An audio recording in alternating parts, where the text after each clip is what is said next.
सखी सब बिना माना माने ना सखी श्याम बिना माना माने ना सखी श्याम बिना माना माने ना सखी सब बिना माना माने ना सखी सब बिना माना माने ना सखी भूली तो परे ना ताको भूली तो परे ना ताको शिवा जाए पुराना माने ना सखी सब बिना माना माने ना सखी सब बिना माना माने ना सखी भूली तो परे ना ताको भूली तो परे ना ताको शिवा जाए पुराना माने ना सखी सब बिना माना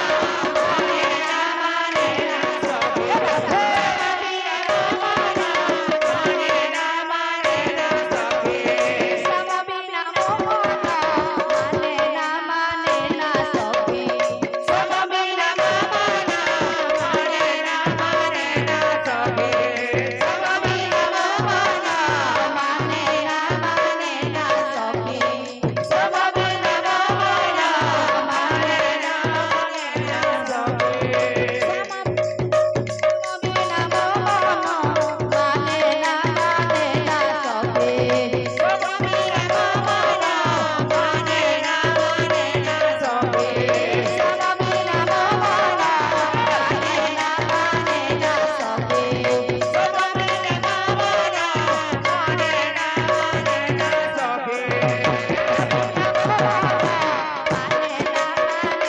सखी सब बिना माना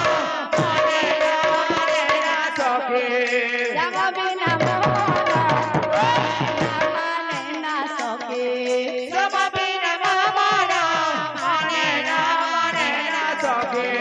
भूली तो परे ना ताको भूली तो परे ना ताको भूली तो परे ना ताको भूली तो परे ना ताको शिवा जाए पुराना माने ना सखी सब बिना माना माने ना सखी सब बिना माना माने ना सखी सब बिना मोहना माने ना सखी सब बिना माना माने ना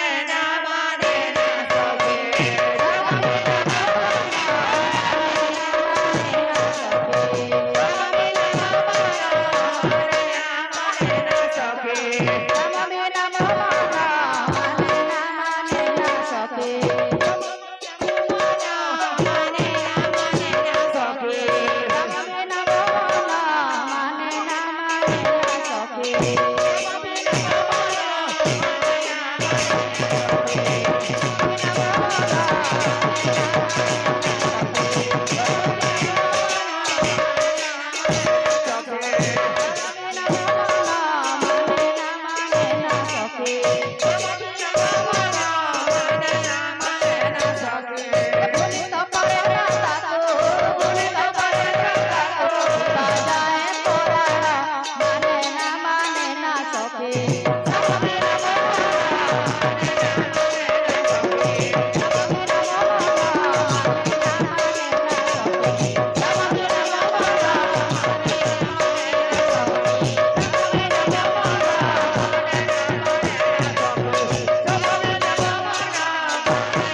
प्रेम से सर्वदाता भक्त कामना परिपूर्ण निवारो भक्त रे सदा सर्वदा मन लागे रहते निवारो वृंदावन लाल की जय।